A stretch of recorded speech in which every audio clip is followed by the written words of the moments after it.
If you want the post-divorce glow up to look hotter, fitter, prettier, and you want it to be sustainable, not just an intense glow up period where you just look good for a moment, but something that you can completely change your identity to become an upgraded version of yourself, then this video is for you.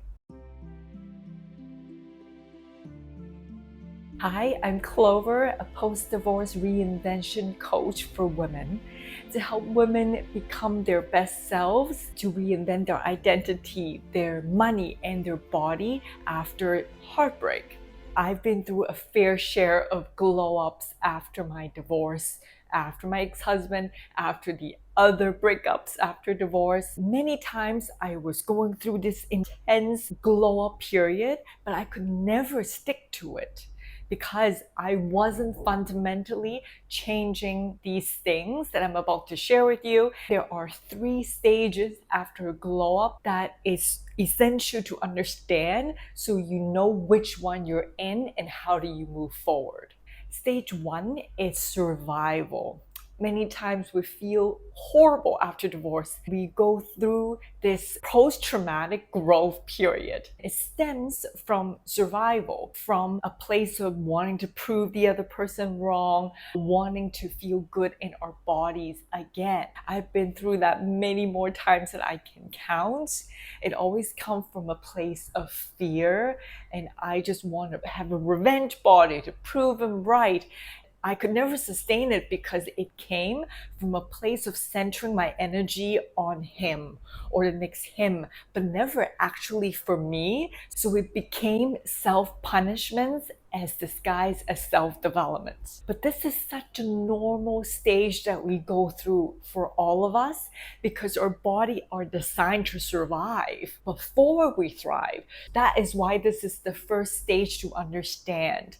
Okay, I see my body trying to protect me, trying to get me into this post-traumatic growth so I can never repeat my past mistakes again. And I love that. And use that momentum to take action, but understand that we want to eventually get into stage 2, which is safety. This stage of safety is where most people skip, myself included, because the conversation of nervous system safety is not really mainstream until now. We would put in the strategy, the plan to glow up, look fit, go to the gym, but for some reason, our body, our identity could never feel quite aligned, and that's why we could never sustain it. Our old habits creep in and we lose motivation again, and sometimes we even self-sabotage when we're progressing forward with all these thoughts of maybe I don't feel good enough, maybe it's not going right, I'm not seeing results fast enough, and then we just give up altogether. Remember, our bodies are designed to survive, not to thrive. Yet, it will do whatever it takes for you to come back to a state of familiarity. Your old self, your old identity, in fact, feel more familiar. So it feels more safe. It always wants to come back to that set point. Just like a thermostat, your body is comfortable at 36 degrees Celsius, and whenever you go too high, you get a fever. Whenever you get too low, maybe you get hypothermia. And so it always want to come back to that comfortable 36 degrees. Same thing with any patterns in our lives. When you're doing a glow up that is embodying a new version of yourself, it would always want to draw you back to that set point of where you were. Understanding that and not buy into your body freaking out is part of being able to calm it and regulate it. Self-forgiveness is the gateway to safety. If you're like me, who is a perfectionist, we beat ourselves up so much that we're never there yet. We're not good enough. I need to do more glow ups. And how can our body feel safe when our inner bully is so loud, living in our head rent free? Yes, you might be taking the action to glow up, to look fitter and hotter and become a better person, but your nervous system might not feel safe because it's not coming from a place of love. It's coming from a place of you're not good enough, you better get there. We just came from surviving our divorce. That was really hard on our body. I know this is not easy to do as perfectionists. We need to give ourselves grace. You can do it, because I know a lot of women are the best givers. We're so good at giving to other people. That means you know how to give. You just have to turn it back to yourself. Give that grace that you extend so easily to others back to you. When you can truly let yourself receive that, your body exhales, your body feels safe. And then whatever actions you're taking to glow up become more sustainable because it's nourishing, not punishing. Stage 3 is strength. That's the payoff, but that's not in the way you think. Once my body felt safety, I thought now I'm ready to take action. But unfortunately, sometimes it doesn't work that way.